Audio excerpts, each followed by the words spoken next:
Hey there, Heather Boyd Wire here.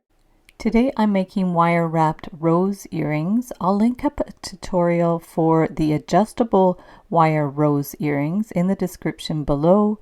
I'm using 20 gauge artistic wire. You'll need flush cutters, flat pliers, round pliers, and I have the Beadalon bail making pliers.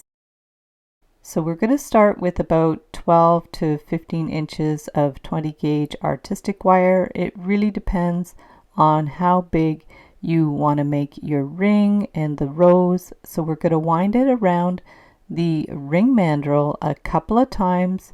You could go around 3 times if you prefer. And we're going to just bend the wire to hook them together. So we're going to just bend the one wire around. Just bring it around to secure it, and then we want to go underneath the wire a little bit. So we're going to just take turns taking the wires, curving them around, but bringing it underneath the previous wire.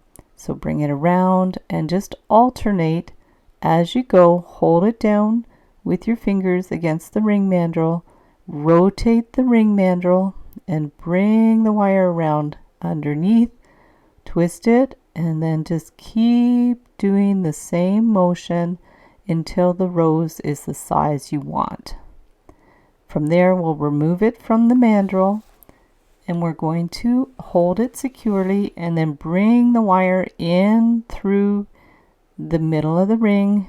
Use your tweezer nose pliers to grab the wire and give it a good little tug to make sure it's secure.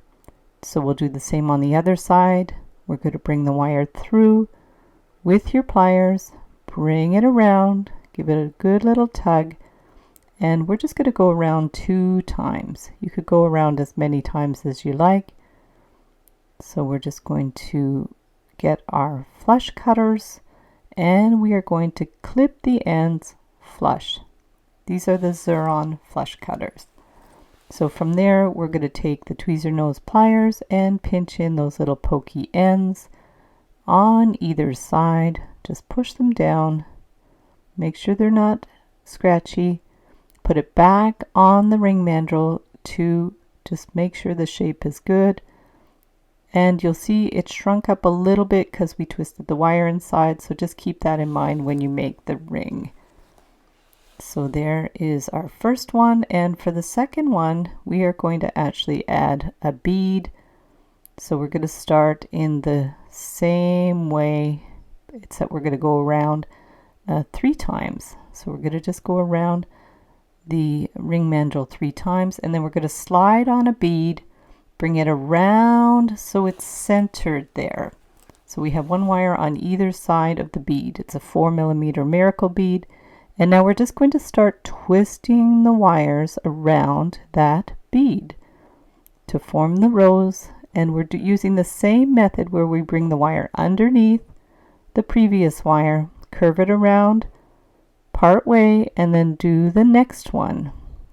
Rotating the mandrel as we go and just rotating it around, bringing the wire around sort of about like halfway. So we're just going to bring it around. You can keep it loose or you could make it more tight. Really, it's the sky is the limit for this type of design. You can even kind of bend the wires a little bit. I've done this style of rose where I kind of crinkle the wires and it looks kind of cool. People can do these with twisted wires as well. The sky is the limit for these rose designs. So what we want to do is just bring the wires around so we have one on either side. Just push them down a little bit if you need to. And then we're going to finish the ends like we did the first time. So bring the wire around in through the ring using your flat nose pliers. We're going to bring it through and just give it a good little tug to make sure it's firmly in place. So now we'll do the same on the other side and we're going to bring it through. I always like to cut my wires a little long because you never know sometimes how much you're going to need. So we're going to bring that one around Give it a good little tug. So now we're going to clip it on each side with the flush cutters. Give it a good little clip.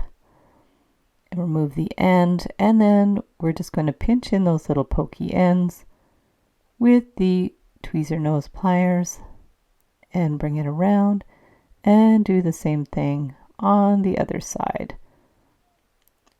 So now we're going to put it back on the ring mandrel, press it down to make sure the shape is good, and then I did the same thing with a larger bead. So this is the 6mm miracle bead, and we're going to do the same manner where we just put the bead in the center, and then we're going to start our twist of the wire. So just bringing it around. It's not really a twist, it's more like just wrapping it around. But you can do this with twisted wire. It's very pretty. You'll see in the other tutorials I have for the roses. I'll link a couple of them in the description below the video. And we're just going to keep going. Try to keep it a little bit loose. It'll look more rose-like, a little more organic if you keep the wires loose. And just keep bringing them around and go around as many times as you want. You don't have to go around too many times. Whatever you think looks good. And we'll keep going until we have one wire on either side of the bead. Remove it and then twist our ends around again. I just go around 2 times on either side. You could even just go around once if you want. And you could even just tuck in those ends. You don't have to wind them around the ring band. There's other ways you can finish it so you don't have the twist inside the band. So we're going to just bring the ends around, grab it with the pliers, give it a good little tug, clip those ends with the flush cutters. Don't really have much leftover wire. If you have bigger pieces, you can make head pins or other things with your scraps. We're going to pinch in those little pokey ends. And you can even pull them in towards the middle if you want. Adjust it on the ring mandrel. Press it down, and there you have the 3 styles of rings. And I'll link up the tutorial for the adjustable rose rings in the description below the video. So thanks so much for watching the video. Give it a big thumbs up if you liked it. Be sure to subscribe to my channel for lots more wire art and jewelry making videos. And if you'd like to share photos of your wire art and jewelry, be sure to join the Wire Makers Club on Facebook.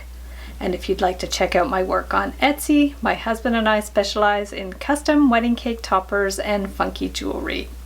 I also have a mailing list, so if you'd like to sign up below, I'll send you my Wire Art Essentials ebook.